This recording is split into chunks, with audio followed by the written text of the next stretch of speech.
क्या आपको पता है जो पंखे आपके घर में होते उनको फैक्ट्री में कैसे बनाया जाता है? तो चलिए जानते इनको लोकल फैक्ट्री में कैसे बनाया जाता है। सबसे पहले पंखे की बॉडी का निचला हिस्सा तैयार किया जाता है।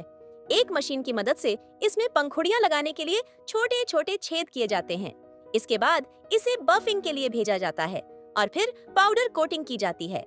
सारे हिस्सों को एक रॉड पर टांगकर एक बड़े ओवन में डाला जाता है, जिससे पेंट पक्का हो जाता है।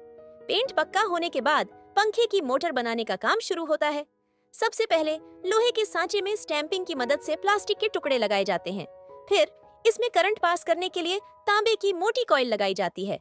मोटर को ठीक से काम कराने के लिए अंदर और बाहर दोनों परतों में कॉइल फिट की जाती है।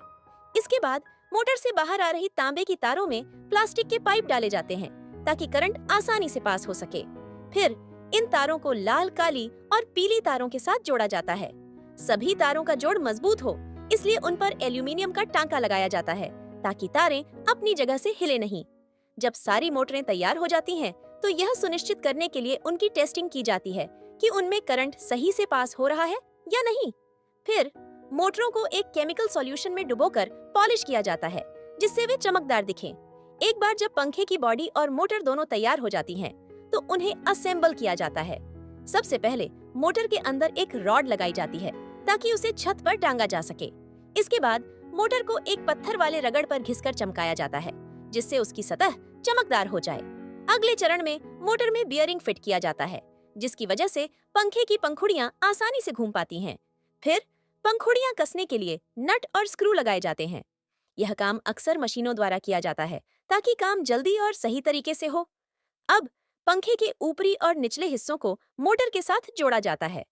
निचले हिस्से को और भी सुंदर बनाने के लिए उसमें रंग बिरंगी जाली लगाई जाती है। इसके बाद पंखे को चलाने के लिए उसमें कंडेंसर लगाया जाता है। जब 100 से 150 पंखे तैयार हो जाते हैं, तो उन्हें एक बड़ी मशीन पर लगाकर लगभग 1 घंटे तक लगातार टेस्ट किया जाता है। इस दौरान उनकी कार्यक्षमता और गुणवत्ता की जांच होती है। टेस्ट में पास होने के बाद उन्हें मीटर की मदद से भी चेक किया जाता है। जो पंखे सभी जांचों में पास हो जाते हैं, उन्हें आगे पैकिंग के लिए भेज दिया जाता है। यहाँ एक कर्मचारी पंखों को थिनर से साफ करती है ताकि उन पर लगी धूल मिट्टी पूरी तरह हट जाए। आखिर में इन पंखों को एक अच्छी पन्नी और फिर डिब्बे में पैक कर दिया जाता है ताकि वे पंखुड़ियों के साथ बाजार तक सुरक्षित पहुंच सकें और आप उन्हें अपने कमरे में लगाकर ठंडी हवा का आनंद ले सकें।